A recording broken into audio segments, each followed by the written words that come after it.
Morning guys, so it's day 3, kitchen's being delivered today, don't know what time, I'm going to have to ring them up and get an idea. But just to go over a few points from last night, from my other videos, one regarding the waste pipe.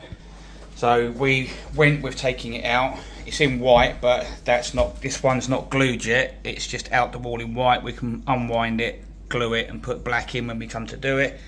We've now got the condense pipe going into the waste pipe properly on a T. So that's now in there and sorted.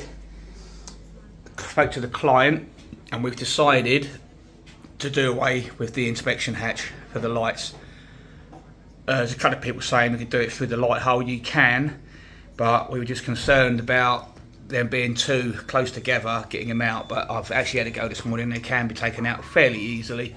So we decided we're going to patch this hole up, so when it's plastered you'll never see any of that, and we can just drag the sensors out through the light fitting. For now we'll just leave them out, because obviously I've got to pick the switch up and I haven't got the lights yet, so that's something else we've got to do. But yeah, the switch is now in stock. Down lights in the kitchen, even though it's being plastered, these down lights are really good. Not many people who aren't in the trade will know about these. But these have 6 settings, so you've got 3 brightness settings and 3 colour settings.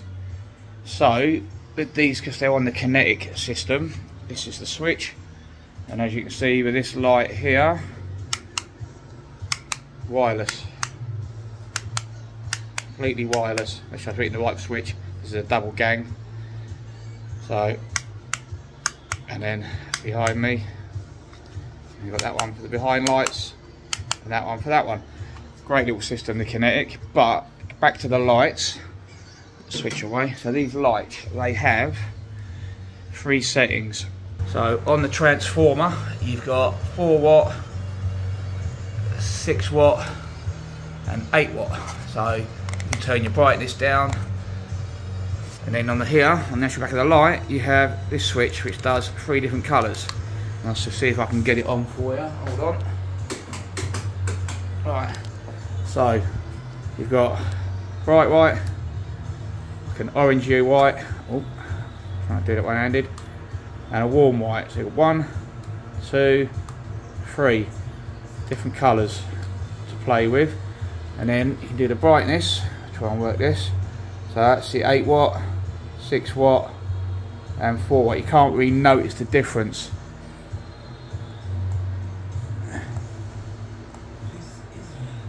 Excuse me, you can't really notice the difference via the camera, but trust me, it makes a difference. We've got them all set to 8 watt at the moment, the brightest setting, and that's the cool white there in the ceiling.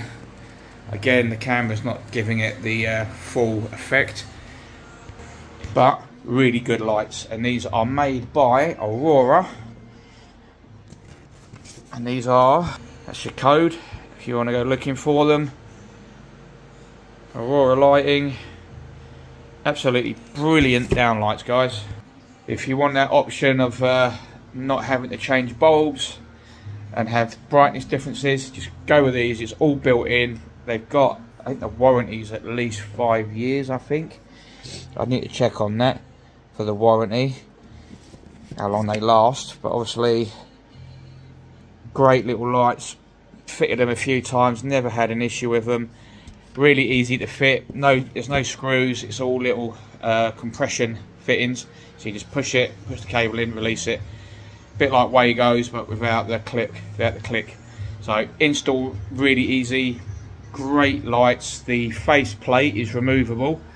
So the little cover plate on the front of these is removable. You can change the colour.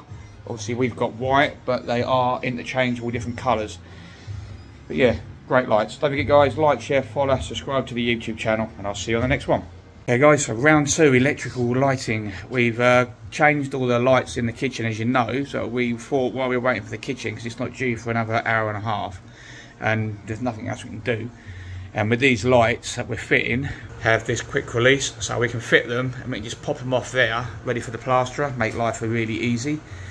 So we had the same issue. We've got a switch live, and then they've done a parallel circuit again. So one goes over there, one feeds this one, and then it goes over there, and then it goes over there. So we thought that was the end of it, and then we come to this. This is how they decided to connect the transformers. Insulating tape. It's just unbelievable. That's completely illegal, and I can guarantee every light's going to be the same. So we're going to have to do another rewire both of these circuits. I don't know why people try and do these things themselves. If you don't know what you're doing, get somebody in who does. I went to college to do electrical installation. I'm part 1 passed, and I get all my work signed off by an electrician afterwards. That's the only reason I do my electrics, because I've been to college and I know how to do it. And my electrician's seen my qualifications and he's happy to come in and just do a plug insert and a test, and then it's all done. But you get these people that come in here who don't know what they're doing, these handymen, they've got no idea. Bit of insulating tape, yeah, that's good. That's what they think's good. That's a fire risk. But it'll be put right. Don't forget, guys, like, share and subscribe. I'll see you soon. Okay, so glad we decided to pull these lights down now, because it's a mess. It really is. I'll just go through it here. I mean, the looping of the lives is fine. Our live feed comes in to this fitting, then loops over into that fitting, and then from there it loops into the lighting circuit in the kitchen, which is fine. That's how it should be. But they've wired all the lights on this circuit. So this one goes there, that one's over there on its own, and then you've got 3 wires coming out of there which goes that way and goes that way. Absolute joke. So that one was the switch live, sorry. So this one goes into that middle light, then from that middle light it then tees off 3 ways. So you've got parallel, wired to parallel, completely and utterly wrong. And then you've got the same issue on this one as well. You've got your live feed, loop live, which is great. And then you've got one tail coming off which goes into that one, and then it went 3 ways from there to that one, then from that one to that one, completely and utterly wrong. So now we're going to do a complete rewire, and it should go, start here, wire to the switch live, should then loop to that one which you've already got a draw rod in, then we'll use that wire to pull one to there, and then we'll use that little wire to pull one to there, and that's it. That's all it needed to be. Not hard. They way overcomplicated it when they've wired this in. Done it wrong, but it was so much easier. So we literally just got to pull one to there, link onto that, link onto that one, and link onto that one. Job done. Easy. Don't forget, guys, like, share, follow. See you soon. That's it, guys. Our lights are now wired correctly, back in the ceiling, all the same colour. Looking nice. Bearing in mind I've got to take these all down again for the plasterer, but it gave us something to do, so I just got to unclip them, tuck the wires up, job done. Don't forget, guys, subscribe to the YouTube channel. Cheers.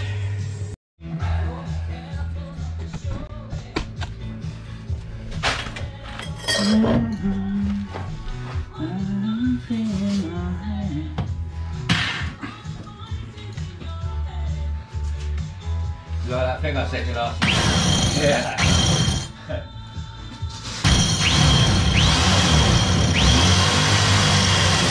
Get the Hoover set up, Ricky. This is going to be a bit dusty. I want to keep the dust to a minimum.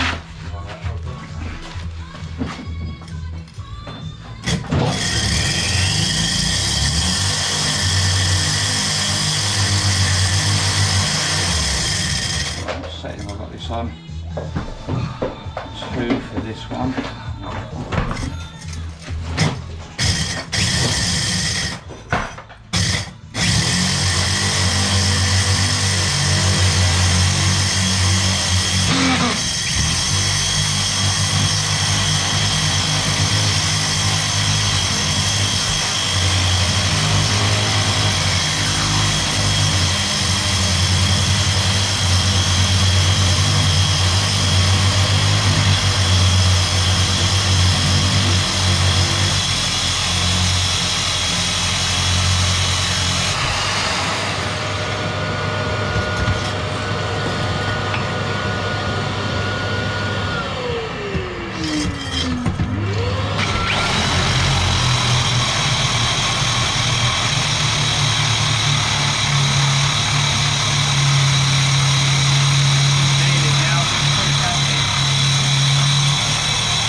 guys, so kitchen's arrived, a lot of it. We are 1 unit short, they haven't got it in stock, so that's coming tomorrow.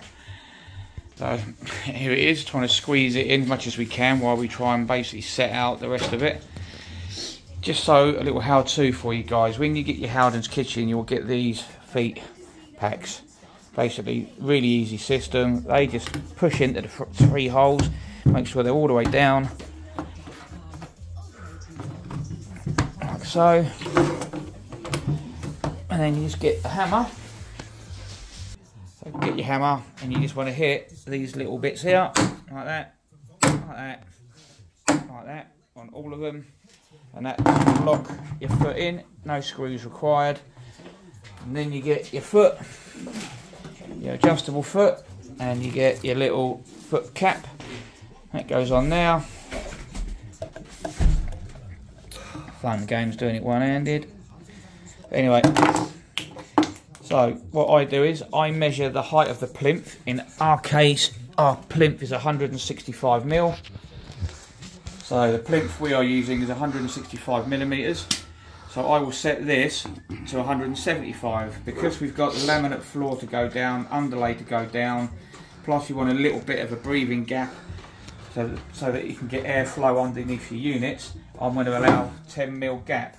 So I'll get my sliding square, I will set it to 175, which has actually just been moved. So you set that to 175, don't do it off the flat. Always do it off the side, your side panel. Sometimes your side panel can be slightly higher than your base. You just set that. This is only a rough setting, guys. This is just so when you're doing your levels, you've got something to work off. So you will need to adjust these again afterwards, but it gets you a starting point. So that's how I set my feet out for my Howden's kitchens and my Wren kitchens really, but sometimes they have different height plinths. Sometimes they have like a little plastic thickened trim that goes on the bottom of the plinths. But that's what you do, you measure your plinth, add 10mm, 5mm for breathing, 5mm for flooring. Don't forget guys, like, share, follow, subscribe to the YouTube channel. Cheers guys. Okay guys, so we're done for today. We've got some of the units in, we've made a start. We didn't really start until 1 o'clock I suppose, by the time we really started putting the units in. So these ones are all in. Oven housing, we just got to tack that cable back, make sure the oven's not hitting it. So we might have to make a slight adjustment, bend it over to the side, but I'll worry about that once I get the ovens here. Got the hob feed in, and then the other feed is just there for the oven, which will come out into a fuse spur or a plug depending on what the oven comes with. Corner units in, leveled, corner post is on, sink carcass is roughly in place, not leveled yet. We've got to do some work on this, and now we've got this here, we're going to have to make some adjustments to that pipe there. I think we're going to have to move that feed to this side so that we can get the unit back, but it's not major. Just bring it up straight into that and then put some sort of a void or cut out there, or an inspection panel there they can pop open to get to the top up valves. It's not a major issue. Minor bit of plumbing in the morning, nothing we can't get over, but like I said, we didn't have the units here and we measured it out, but the measurements don't always correspond to the way that it lines up. They're close, but there's a bit of give and take. Don't forget guys, like, share, follow, subscribe to the YouTube channel, and I'll see you soon.